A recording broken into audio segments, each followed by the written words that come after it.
ఉన్న బంగారాన్ని విడిపించి ఆ రోజు ఆన్లైన్ రేటుకే మేము కొంటాం. Sharma gold company.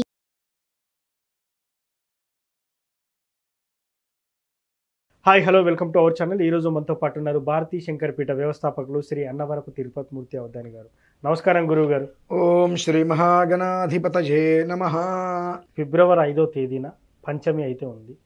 పంచమి రోజు ఏం చేస్తే మనకు మంచి శుభాలు కలుగుతాయంటారు? పంచమి అంటేనే చాలా విశిష్టం కలిగినటువంటిది. అందులోనూ అది అనురాధ నక్షత్రంతో కూడి ఉన్నది. దశమి తిథి. అసలు ఆ అనుసంధానం కూడా చూడండి. సోమవారం. ఎస్, సోమవారం శివుడికి ప్రీతి, అలానే చంద్రుడికి ప్రీతి. చంద్రుడు ఎక్కడుంటాడు? శివుడి నెత్తి మీద ఉంటాడు. అలానే అరుడు అనురాధ నక్షత్రం. అనురాధ నక్షత్రానికి అధిపతి ఎవరు? శని. శని ఎవరిని ఆరాధిస్తాడు? ఈశ్వరుణ్ణి. అలానే ఆ రోజు దశమి. దశమికి తిథికి ఎవరు అధిపతి? ఆంజనేయ స్వామి. ఆంజనేయ స్వామి ఎవరు? ఈశ్వరుడి యొక్క 11వ అవతారం. అంటే రుద్రుడికి చాలా, మీరు ఎందుకు అడిగారో తెలియదు కానీ రుద్రుడికి చాలా ప్రీతికరమైనటువంటి రోజు. నా రుద్రో రుద్రమర్చయేతు అని చెప్పబడి ఉన్నది. రుద్రుడు కానటువంటి వ్యక్తి రుద్రుణ్ణి అర్చించడానికి అర్హత లేదు అని చెప్పి అర్థం. ఆ రోజు అనేటువంటిది సర్వకాల సర్వావస్థలు ఎందు ఉన్నటువంటి ప్రతి ఒక్క మానవుడు రుద్రుడితో సమానమవుతాడు. ఓకే, అంటే అంత విశేషమైనటువంటిది. ఎందుకంటే అనురాధ నక్షత్రం మిత్రో దేవత. అనురాధ అనేటువంటిది అన్నిటికీ కూడా మిత్ర స్వభావితం కలిగినటువంటిది. అనురాధ నక్షత్రం వారితో దాదాపుగా ఎవరికి తగాదాలు ఉండవండి. నవ్విస్తూ నచ్చలేదనుకోండి నవ్వుతూ పక్కకి వెళ్ళిపోతారు. నువ్వెంత నీ బ్రతికెంత అని అనరు, తగాదా పడరు. ఓకే, మంచిది. అంటే అవసరం మీద నింద వాళ్ళ మీదే వేసుకోవడానికి సిద్ధపడి పక్కకి వెళ్ళిపోతారు. మినహాయిస్తే ఒకరిని తొందరగా అంటానికి వీలుండదు. అందరితోటి కూడా అలా కలిసిపోతారు. అంటే నీళ్ళల్లో నీళ్ళు కలిపితే నీళ్ళు విడిగా తీయగలమా? తీయలేము. అలా కలిసిపోతారు వాళ్ళు. అంత స్పష్టంగా ఉంటారు. అటువంటి అనురాధ నక్షత్రం మిత్రోదేవత. దానికి చంద్రుడు మళ్ళీ తోడున్నాడు. చంద్రుడు ఎవరు? ప్రకాశం దాన్ని ఇచ్చేటుంటాడు. మనస్కారకుడు. అంటే మనస్సును చంచలం చేసేటువంటి వాడు, మనస్సును ప్రశాంతత ఇచ్చేవాడు చంద్రుడే. అందరూ కలిసి సమూహంగా ఏర్పడినటువంటి అద్భుతమైనటువంటి దివ్యమైన రోజు అండి అది. ఓకే, మానవాళి జీవితానికి చాలా అద్భుతమైనటువంటి శుభ సమయాన్ని భగవంతుడు ఇచ్చేటువంటి రోజు కూడా. ఎందుకంటే ప్రతి ఒక్కడు రుద్రుడే ఆ రోజు. ఓకే, అంత విశేషమైన రోజు. ఆ రోజు మనం ఏం చేయాలి అనేటువంటిది, సరే ప్రతి ఒక్కరూ ఏదైనా చేయొచ్చు. రుద్రం అనేటువంటిది వినటం,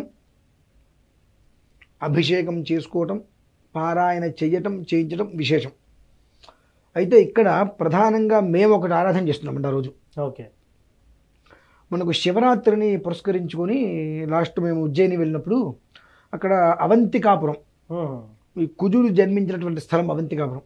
ఆ కుజుడు జన్మించిన స్థలంలో అహోరాత్ర త్రయం అని రుద్రపారాయణకి సంకల్పం చేశాం. అహోరాత్ర త్రయము అంటే 72 గంటలు ఏకధాటిగా నిర్విరామంగా 1 నిమిషం కూడా మధ్యలో బ్రేక్ లేకుండా అభిషేకం చేయటం, పారాయణ చేయటం సంకల్పం చేశాం. ఆ సంకల్పం చేసినటువంటి పరిస్థితులలో ఈ అంటే అక్కడి నుంచి 60 రోజుల సమయం, 60 రోజులలో 5 లక్షల పంచాక్షరి చేయాలి అనేటువంటి సంకల్పంతో రేపు ఆదివారం సాయంత్రానికి 1 లక్ష పూర్తవుతుంది. ఓకే, పంచాక్షరి. అది దృష్టిలో ఉంచుకొని ఇన్ని కలిసి వచ్చాయి కదా అని చెప్పి సోమవారం ఉదయం మొదలుకొని రాత్రి వరకు, అది ఒక 12-16 గంటల ఊరు పట్ట చెప్పలేం, శతరుద్రం పారాయణ సంకల్పం చేశానండి. అది నిజంగా చేస్తారా? శతరుద్రం అంటే 100 రుద్రాలు మరి పారాయణ చేస్తారా అని కూడా వాళ్ళకి డౌట్లు వస్తాయి. భారతీ శంకరపీఠం యూట్యూబ్ నుంచి మొత్తం అంతసేపు లైవ్ ఇస్తున్నా. ఓకే, బహుశా నేను ఒక్కనే కూర్చున్నది. సంతోషం.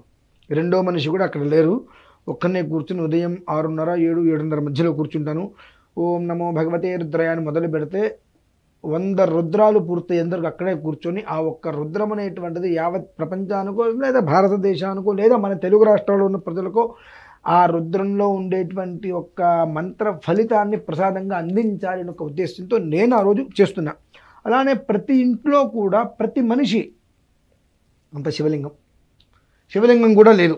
రుద్రం వినటం ఒక్క 5 నిమిషాలు 10 నిమిషాలు కూర్చొని ప్రశాంతంగా ఇలా కూర్చొని ఓం నమో భగవతే రుద్రాయ, ఓం భూర్భువస్వ, ఓం నమస్తే రుద్రమన్యవ ఉతోత శివే నమః అని చెప్తున్నప్పుడు ఒక్క రుద్రమైన వినటం అనేటువంటిది కుటుంబానికి చాలా శ్రేయోదాయకం. ఎందుకంటే సాక్షాత్తు తానై అక్కడ ఉన్నాడు. అంటే ఈశ్వరుడే. అంటే ప్రతి మనిషిలోనూ భగవంతుడు ఉంటాడు. అవును. తనలో ఉండేటువంటి భగవంతుణ్ణి చూడనటువంటి వ్యక్తి ఎదురుకుండా ఉండేటువంటి భగవంతుని ఎలా చూస్తాడు? అంతే కదా. అంటే అటువంటి సుదినమైనటువంటి అద్భుతమైన రోజు కనుక నా రుద్రమర్చేది, మామూలుగా రుద్రుడు కానటువంటి వ్యక్తి రుద్రుడిని అర్చించడానికి అర్హత లేదు కనుక ఆ రోజు ప్రతి ఒక్క వ్యక్తి రుద్రుడే. కాబట్టి చక్కగా ఇంట్లో కూర్చొని పొద్దున్నే దీపారాధన చేసుకొని ఏదో ఒక సమయంలో 5 నిమిషాలు ఒక రుద్రాన్ని చెవిని పడేసుకుంటే శరీరంలో ఉన్నటువంటి తుప్పు మొత్తం పోతుంది, వదిలిపోయి ఒక రకమైనటువంటి మానసిక ప్రశాంతత, ఈ యొక్క జీవితం నాకు ఇలానే ఉంటే బాగుండు అని ప్రతి ఒక్క మనిషి జీవితంలో కూడా చాలా తృప్తిగా అనిపిస్తుంది. ఆ ఒక అద్భుతమైనటువంటి ఒక మిరాకిల్. ఓకే, అంటే ఒక రుద్రం విన్నా సరే ఆ లోపల నుంచి వచ్చేటువంటి ఒక వైబ్రేషన్ మనిషిని మనం ఎండలో తిరిగి వచ్చిన తర్వాత ఒకసారి కూర్చుంటాం, ఇట్లా ఏసీ ఉన్న డోర్ తీస్తే చల్లటి గాలి వస్తే శరీరానికి ఎంత తేలిక పడతామో, మనం ఒక్క రుద్రం విన్నా చాలా అట్లా శరీరం తేలిక పడుతుంది. వెంటనే కోరుకుంటారు, భగవంతుడా ఈ ఒక్క జీవితం ఇలానే ముందుకు నడిపించి తండ్రి అని చెప్పి. ఎంతటి ప్రశాంతమైన వాతావరణం అనేటువంటిది. రేపు 5వ తారీఖు పంచమి చాలా అద్భుతంగా ఉందండి. ప్రతి ఒక్క మనిషి ఈశ్వరారాధన చేసుకోవడం అనేటువంటిది చాలా అదృష్టమైనటువంటి విషయము. మనం కూడా ఇక్కడ ప్రత్యేకంగా ఈశ్వరారాధనను ఒక 12 నుంచి 16 గంటల సమయం పడుతుంది. మీ పీఠంలోనే, మీ టెంపుల్లోనే. అది నేను టెంపుల్లోనే చేస్తాను, ఆఫీస్లో చేస్తాను, ఎక్కడ చేసినప్పటికీ కూడా కంటిన్యూ లైవ్ ఇస్తాను. ఓకే, మధ్యలో ఒకవేళ ఏదైనా కరెంటు ఏదైనా పోతే ఆగిపోవడం, లేదంటే ఫోను, ల్యాప్టాప్, కంప్యూటర్ అంతసేపు 12 గంటలు 13 గంటలు కంటిన్యూగా ఇస్తే ఓకే, పనిచేస్తే ఓకే. లేదంటే మధ్యలో ఒక అరగంట వాటికి విశ్రాంతి ఇచ్చి చేయటం. అంటే 3 ఐటమ్స్ పెట్టుకుంటా దగ్గర. ఒక అరగంట ఒకదానికి విశ్రాంతి ఇచ్చినప్పుడు వేరే ఇంకో దాంట్లో స్టార్ట్ చేసేటట్టుగా ఏమో చేయడం మానేసేమని అనుకోవచ్చు కదా.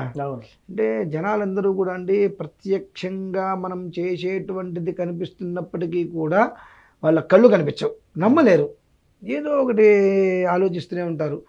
ఆ అవకాశం కూడా వాళ్ళకి ఇవ్వకుండా, నాయన భగవంతుణ్ణి మనం ఆరాధించినట్లయితే ఆయన యొక్క అనుగ్రహం అనేటువంటిది మనం మోయలేనంతగా ఇస్తాడయ్యా, ఒక్కసారి మీరు ప్రయత్నం చేసి వినండి, ఫలితాన్ని పొందండి అని చెప్పి రుజువు చేయవలసిన పరిస్థితులు వచ్చినాయి. అదండి పరిస్థితి. సార్, ఇప్పుడు ఈ రుద్రం అనేది నార్మల్ టైంలో వినొచ్చు అంటారా? ఎప్పుడైనా వినొచ్చండి, వినొచ్చు, ఎప్పుడైనా వినొచ్చు. కాకపోతే కొన్నిట్లకి ప్రత్యేకమైనటువంటి రోజులు ఉంటాయి.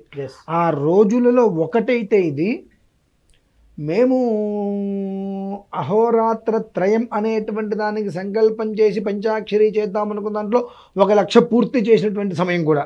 ఇవన్నీ కలిసి రావడం కూడా ఒక యోగంగా భావించుకోవచ్చు, తప్పేముంది. యోగో ధ్యానం సదా సాంఖ్యం విద్యా శిల్పాధికర్మచ, యోగంగా భావించుకోవడంలో తప్పులేదు. మాకు ఇవన్నీ నచ్చవండి, మంచిది, నమస్కారం, తప్పే ఉంది. ఓకే సార్, మీరు పంచమి రోజు ఏం చేయాలి, ఏం చేస్తే మనకు అసలు సమస్యల నుండి ఇట్టే బయటపడతారు అనే దాని గురించి చాలా చక్కగా వివరించారు. Thank you. చూశారు కదా, పంచమి రోజు ఏం చేయాలి, ఏం చేయకూడదు అనేది గురువుగారి మాటల్లో విన్నాం. మరో కార్యక్రమంలో మళ్ళీ కలుద్దాం. Thank you.